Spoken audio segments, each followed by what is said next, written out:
Biz bugun Maymana shahrining etak tomoniga tushgan, uzoq va mahrumiyatga qolgan o'zbek eli yashaydigan Otaxonxo'ja qishlog'ida safarlandik.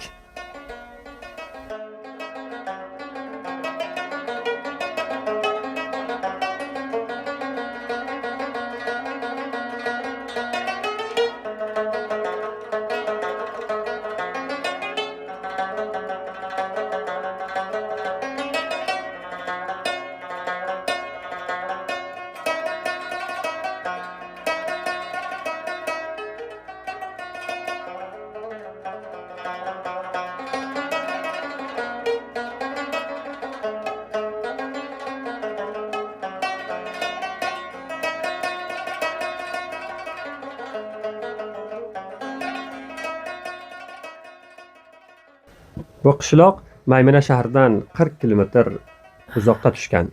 Ushbu qishloqda o'zbek va pashtun qavmi yashaydi.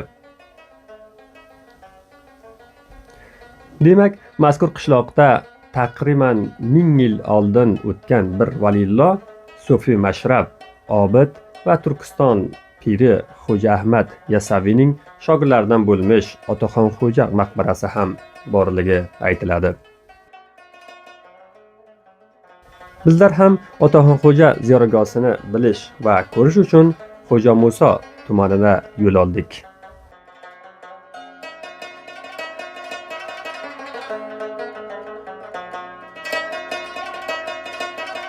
Biz hozir Otaxonxo'jagamiz.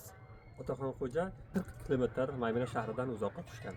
Hozir Otaxonxo'jaga o'zbeklar yashayotgan bir mantiqada bitta Otaxonxo'ja nomli maqbara yotgan, ya'ni qabr bor. Bu yerda mana shu necha yil orasida mana shu maqbara, ya'ni Turkiston pirini shogirdlaridan bo'lgan Ahmad Yassaviyning shogirdlaridan bo'lgan Otaxonxo'ja nomli maqbara shu yerda. Bu yerga mana shu yerda faqat bu jasad turgan, mana shu ko'rasiz o'ylangan taqdir bo'lgan. Bu o'sha Otaxonxo'janing maqbarasi. Mana ko'ramiz, bu gumbazi va mana bu yerga devorlari, shu bag'allari mana yiqilib sindirib tashlangan. Hozir mana faqat bitta mana bu eshik, ya'ni shu tarafga qishloq ko'rinadi. Mana bu gumbazlari. Bu obod edi.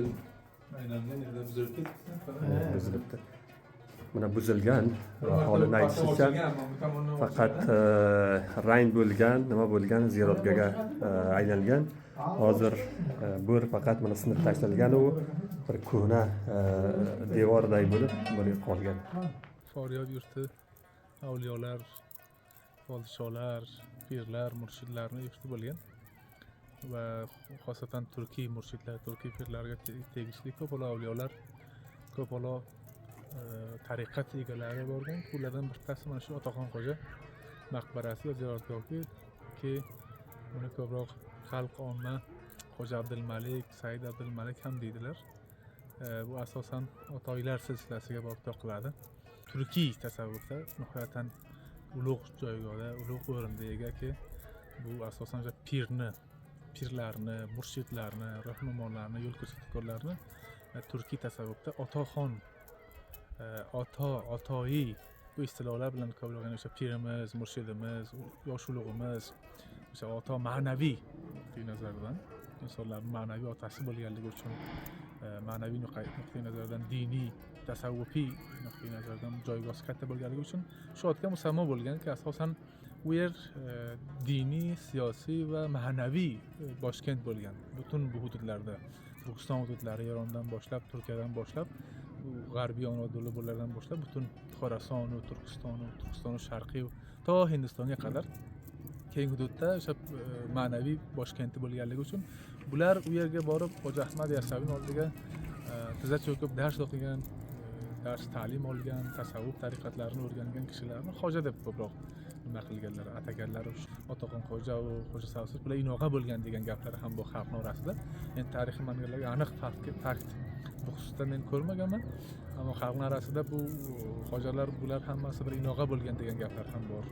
Xalqning orasiga xalqni islom dini bilan oshno qilishda ko'p harakatlar qilgan. Shuning uchun o'sha zamondan boshlab bular mardumni, xalqni o'sha otasi yoki ma'naviy murshidi, piri, tariqat piri, otasi sifatida tan olilgan, shu otga atalib mashhur bo'lib qolganlar.